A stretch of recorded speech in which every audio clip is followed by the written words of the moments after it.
ওয়াহাদাল বালাদিল আমিন, এবং এই নিরাপদ শহর তথা মক্কা নগরীর শপথ। পৃথিবীর মধ্যে যত শহর আছে, সিটি আছে, সবচেয়ে দামি শহরের নাম হলো মক্কা শহর, উম্মুল কুরা। এটা এই শহরকে আল্লাহ তাআলা নিজে বলেছেন সমস্ত শহরের মা, জননী। ইন্না আউওয়ালা বাইতিন উদিআ লিন-নাস লাল্লাযী বিবাক্কাতা মুবারাকাও ওয়া হুদাল লিল আলামিন। এই শহরে আল্লাহ পাক সর্বপ্রথম যে ঘর নির্মাণ করেছেন, যেই ঘরের ভিত্তিপ্রস্তর করেছেন বাইতুল্লাহ, পৃথিবীর সমস্ত ঘরের চেয়ে পুরানা ঘর, সবচেয়ে প্রবীণ ঘর হলো বাইতুল্লাহ। কথা ঠিক না বেশি যাবে? বাইতুল্লাহ এই মক্কা নগরীতে আল্লাহর নবী বিশ্বনবী ছিলেন এই মক্কা নগরীতেই, বাইতুল্লাহর পাশেই মা আমিনার গর্ভ থেকে বাবা আব্দুল্লাহর ঘরে খাজা আব্দুল মুত্তালিবের পরিবারে উনি জন্ম লাভ করেছিলেন। আর আল্লাহর কালাম কোরআন নাজিল হয়েছে মক্কা নগরীতে। সর্বপ্রথম জিবরাইল আমিন কোরআন নিয়ে আসছে সেই জাবালে নূর। ইকরা বিসমি রাব্বিকাল্লাযী খালাক খালাকাল ইনসানা মিন আলাক ইকরা ওয়া রাব্বুকাল আকরাম আল্লাযী আল্লামা বিল কলম আল্লামাল ইনসানা মা লাম ইয়ালাম। এই রামপুর এলাকার মুসলমান ভাইয়েরা, যুবক বন্ধুরা আমার, তাইলে বোঝা যায় পৃথিবীর সবচেয়ে দামি ঘর বাইতুল্লাহ। সেই বাইতুল্লাহ মক্কা নগরীতে আল্লাহ পাকের আসমানি কিতাবের সেরা কিতাব কোরআনুল কারীম মক্কা নগরীতে নাজিল হয়েছে। আর আল্লাহর হাবিব বিশ্বনবী পৃথিবীর সবচেয়ে দামি মানুষ, ওই মানুষটাও মক্কা নগরীতে জন্ম লাভ করেছেন। এজন্য এই শহরের একটা মর্যাদা আছে না নাই? এজন্যই শহরের মর্যাদা। তিনটা জিনিসের সাথে আল্লাহর নামের ইঞ্জিল আছে। কয় জিনিস? এই জোরে বলেন, কয় জিনিস? একটা হলো কিতাবুল্লাহ, আল্লাহর কিতাব।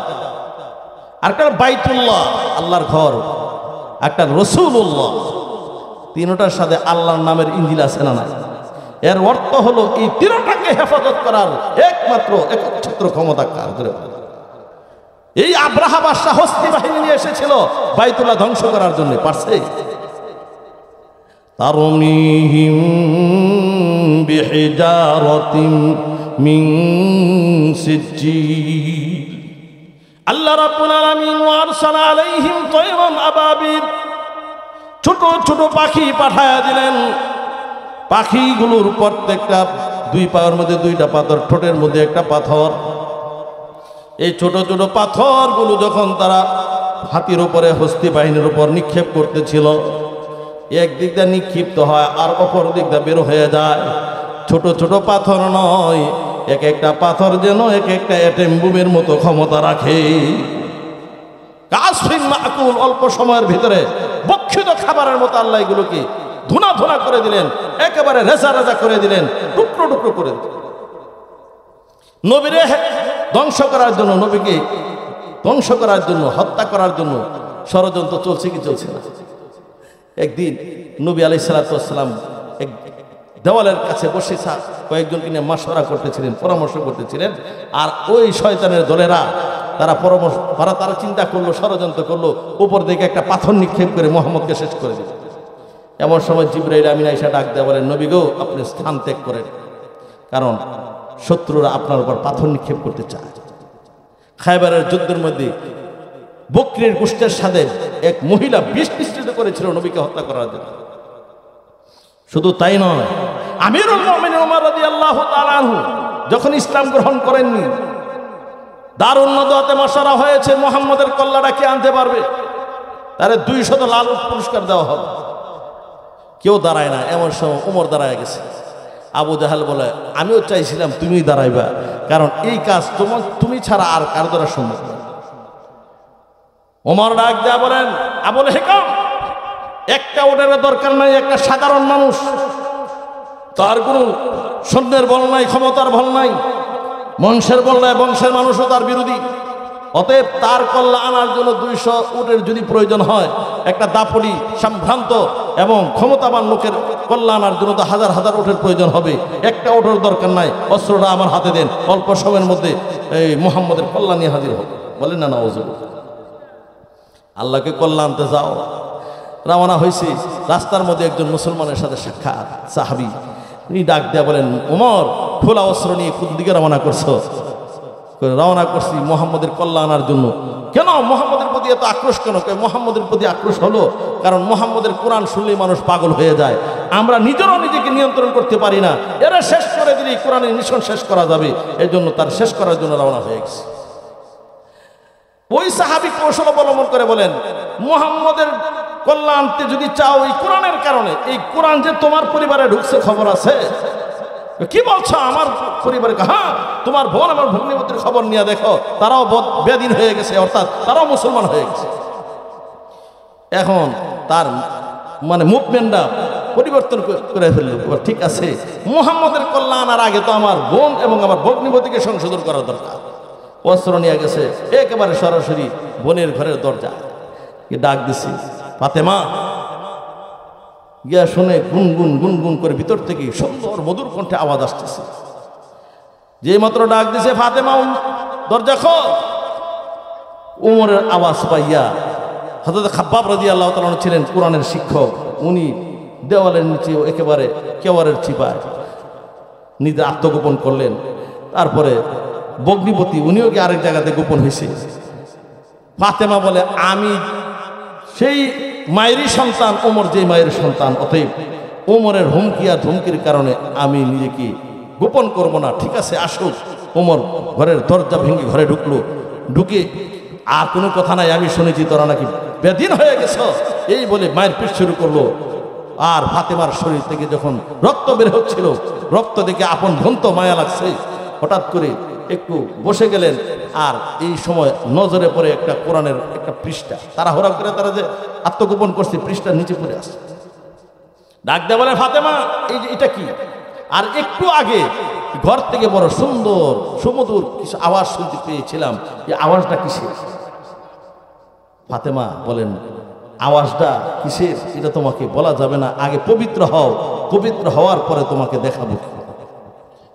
এখন ওমর পবিত্র হইলেন, গোসল করলেন, আর এই কোরআনের পাণ্ডুলিপি যখন সামনে খোলা, একটা পৃষ্ঠা, বিসমিল্লাহির রহমানির রহিম, তাহা মা আনজালনা আলাইকাল কুরআনা লিতাশকা ইল্লা তাযকিরাতাল লিমান ইয়াখশা। এভাবে তেলাওয়াত করতে করতে যখন আল্লাহু লা ইলাহা ইল্লাহু এই আয়াত পর্যন্ত পৌঁছে গেলেন, ওমরের কলিজার ভিতরে কেমন জানি কুদরতি ব্লুটুথের মাধ্যমে কোরআন ঢুকতেছিল। দিল বিগলিত হয়ে চোখ দিয়ে অশ্রু ঝরতেছিল। আর ডাক দেয়া বলেন, ফাতেমা, আর দেরি না করে আমাকে তাড়াতাড়ি মুহাম্মদের দরবারে নিয়ে যাও। আমার বিশ্বাস হয়ে গেছে গো, কোরআন সত্য। এই কোরআন তেলাওয়াত করার সাথে সাথে আমার দিলের মধ্যে অ্যাটাক করেছে। আল্লাহু আকবার।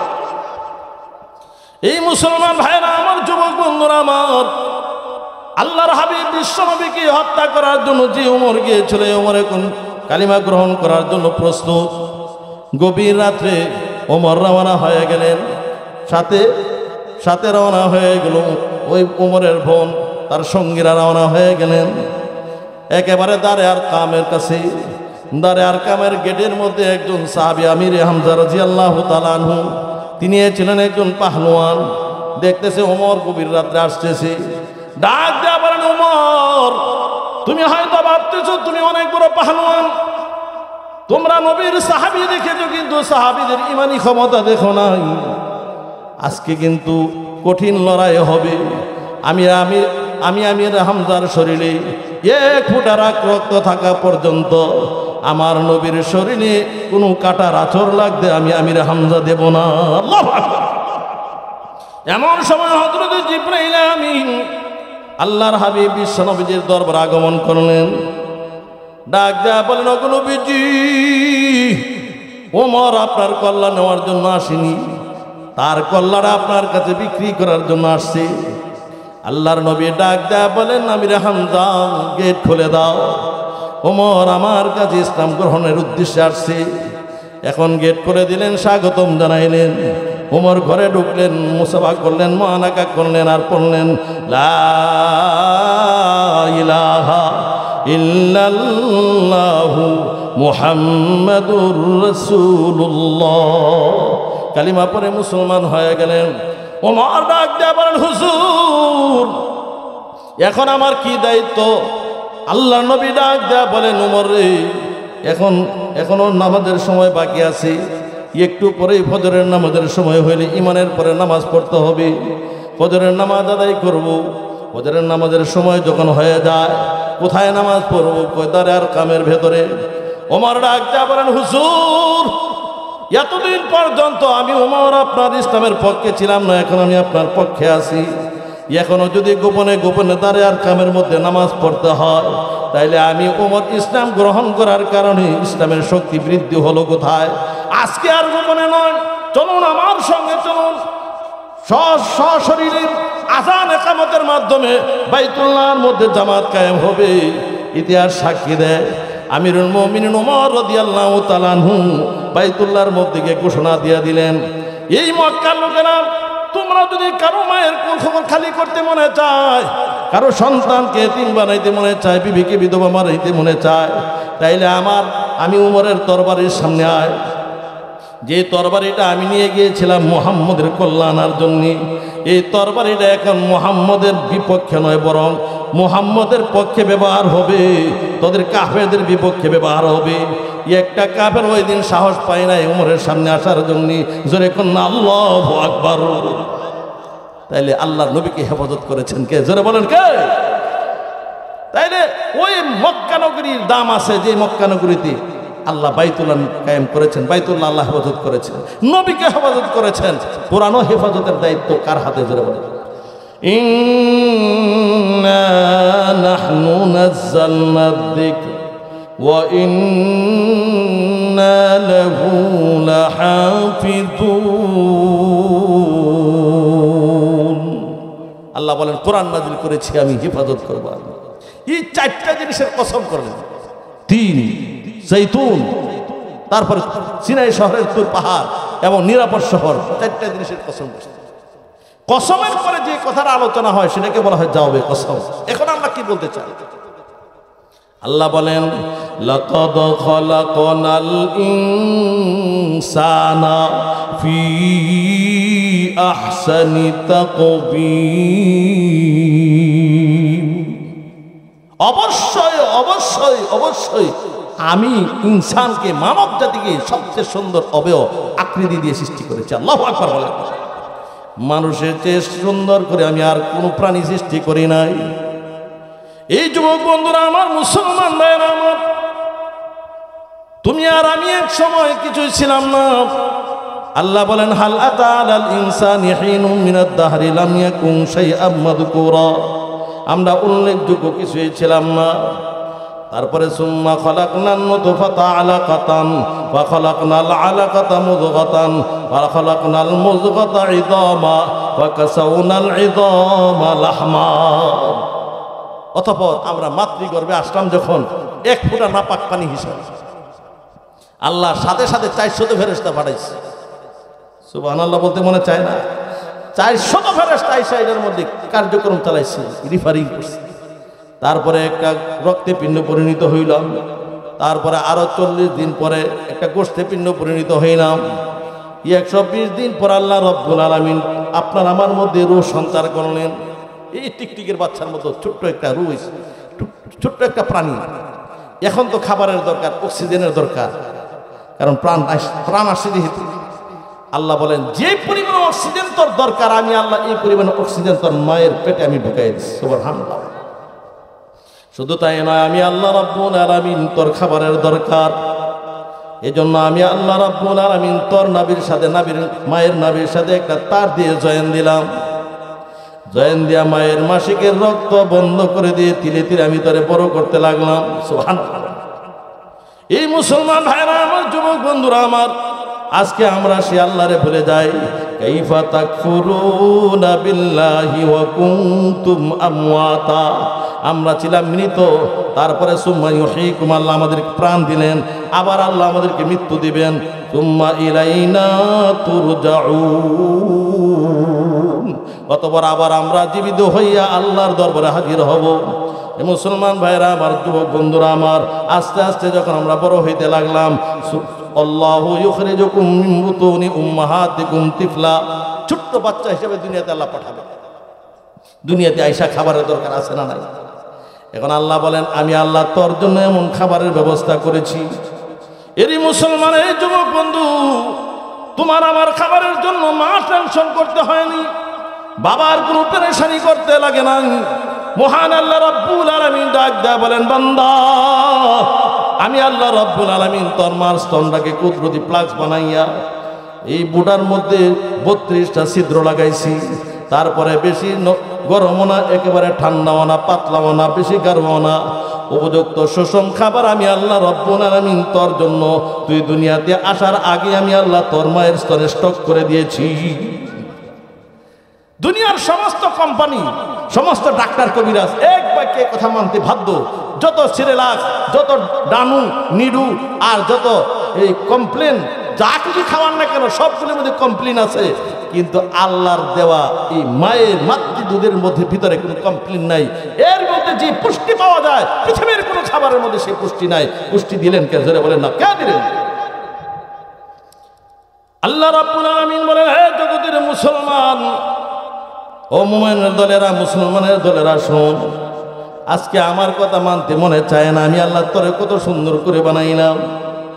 400 ফেরেশতাকে ডাক দেয়া বলেন, ও ফেরেশতার দল, তোরা তার হাত বানা, পাও বানা, আঙ্গুল বানা, কিন্তু সাবধান সাবধান, তার সুন্দর চেহারাতে হাত দিবি না। খালাকতু বিয়াদাইয়া, আমি আল্লাহ রাব্বুল আলামিন কুদরতি হাতে তার সুন্দর চেহারাটা বানাবো, নিজের হাতে বানাবো। তাফসীরের কিতাবে আসছে, প্রত্যেকটা মানুষের একটা ক্যাটালগ, আপনার আমার প্রত্যেকের ক্যাটালগ আল্লাহর কুদরতি তখতের মধ্যে আছে। এই জন্য আল্লাহ নিজের হাতে একটা সুন্দর আকৃতি দেন।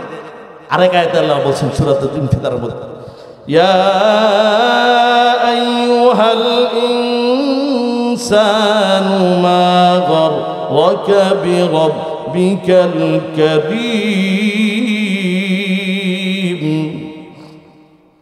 الذي خلقك فسواك فعدلك في أي صورة ما شاء ركبك।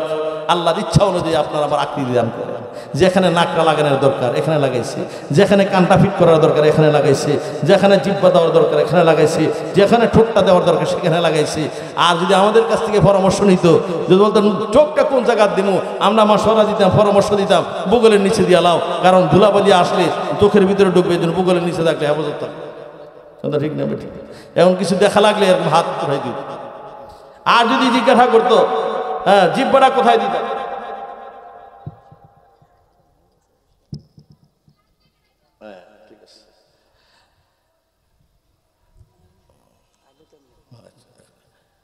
জিহ্বাটা কোথায় লাগাবো, আমরা বলতাম পেটের মধ্যে লাগাই। কথা ঠিক না? তো এভাবে যদি জিহ্বা এক দেশ, নাক এক দেশ, কান এক দেশ, আর এইভাবে এক একটা এক এক দেশে ফিট করতো, তাইলে মনে করেন নাক যদি পিছন হইতো, রসগোল্লা একটা লইলে পিছন দিয়া গাড়ে লাগতো, তারপরে আবার নাক লাগায়া আনলাম মুখের মধ্যে, মুখে আনতে গেলে জিহ্বার মধ্যে, জিহ্বা পেটের মধ্যে মোটামুটি ছোটোখাটো একটা গোসল হয়ে যেত। কথা ঠিক ঠিক। এই জন্য আল্লাহকে আমি আল্লাহ আমার কুদরতি ফ্রেন্ড দিয়ে তাদেরকে বানাইছি। এই জন্য পৃথিবীর কোনো আকৃতির সাথে আরেকটা আকৃতির কোনো মিল নেই। এই যে বিশ্ব ইজতেমায় যান, তারপরে বাইতুল্লাহ হজের জন্য, হজ্জে বাইতুল্লাহ করার জন্য যান, পৃথিবীর কত মানুষ দেখা যায় এক মায়ের কয়েকটা সন্তান, 10 জন সন্তান, 20 জন সন্তান, 15 জন সন্তান হয়, কিন্তু একজনের সাথে আরেকজনের কোনো চেহারার কোনো মিল নাই, একজনের কণ্ঠের সাথে আরেকজনের কণ্ঠের কোনো মিল নাই, একজনের আকৃতির সাথে আরেকজনের আকৃতির কোনো মিল নাই। এই কুদরতি খেলা খেললেন কে? জোরে বলেন কে? আল্লাহ বলেন, আমি আল্লাহ তোর মতো এত সুন্দর করে পৃথিবীতে আর কাউকে বানাইছি না।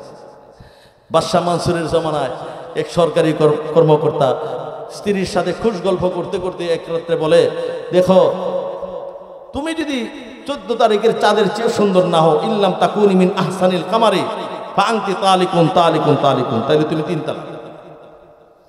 আর বউ আসেন এটা এমন একটা বেডঙ্গা, মনে করেন দাঁত একটা রওনা করছে দত্তের গাওয়ার দিকে, আর এই দিক দিয়ে একটা এই ইট খোলার দিকে ঠোঁট গেছে উপরে, বেডকের একটা কারিগর, এমন বেডক আর এমন বেঢঙ্গা বিবি। এখন এই কথা যখন সকালে ফাঁস হয়ে গেছে, সমস্ত ওলামায়ে কেরাম বলছে তার বউ তালাক হয়ে গেছে। বাদশাহ মানসুর সমস্ত ওলামায়ে কেরামদেরকে মজমাতে জমা করছে, জমা করে এর ব্যাপারে সিদ্ধান্ত নিতে চাই, বলছেন যে তোমরা একটা ভোট বৈশা এর বিষয়টা একটু নজর করো, একটা ফতোয়া দেবো। তখন সবাই বললো তার বিবি 3 তালাক হয়ে গেছে, কারণ সে বলছে 14 তারিখের চন্দ্রের চেয়েও যদি সে সুন্দর না হয় তাহলে 3 তালাক। তাহলে তার বউ তো এটা বেরোগের কোনো অভাব নাই, এটা আবার তালাক হয় না কেন, এটা একটা পুরা তালাক হয়েছে।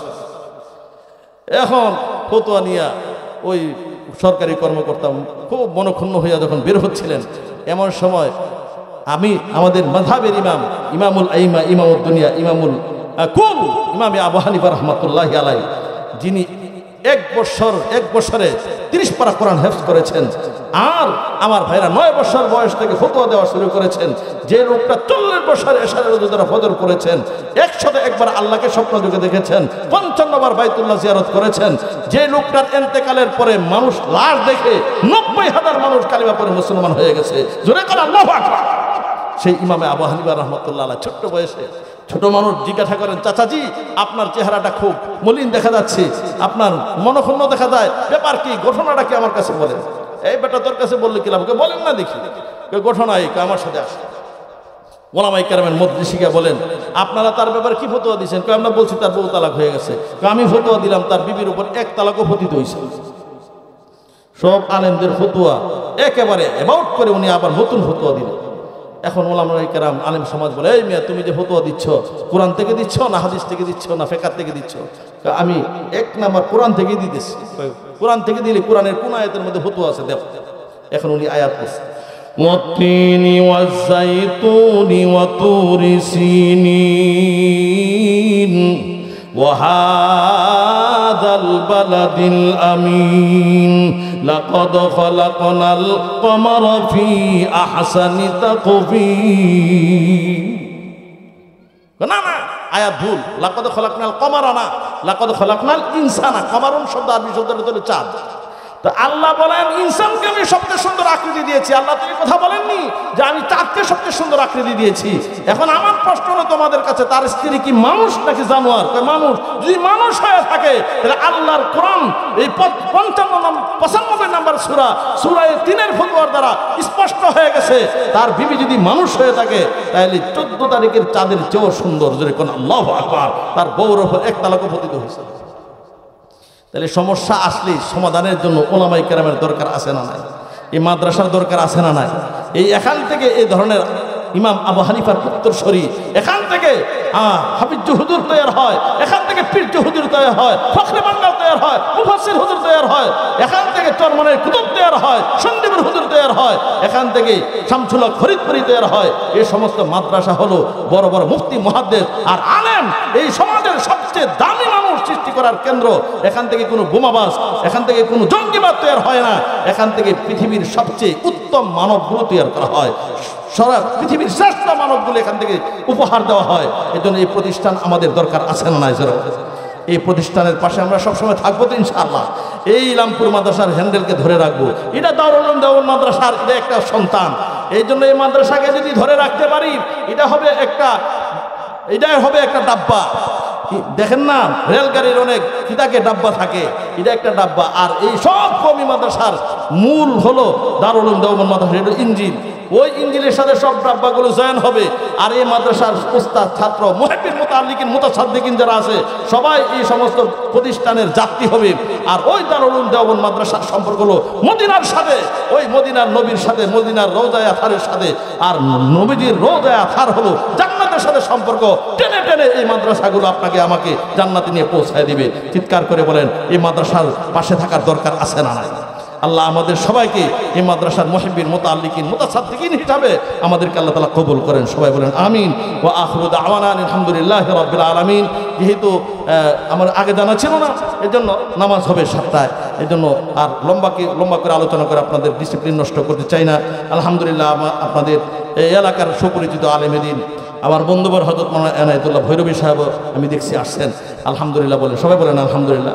আলোচনা হবে ইনশাআল্লাহ নামাজের পরেও যথাযথভাবে আমরা সুন্দরভাবে ইনশাআল্লাহ এখন যেভাবে বসছি এভাবে আবার বসে যাবো ইনশাআল্লাহ। আল্লাহ আমাদের সবাইকে কবুল করেন। সবাই বলেন আমিন। ওয়া আখিরু দাওয়ানা আলহামদুলিল্লাহি রাব্বিল আলামিন।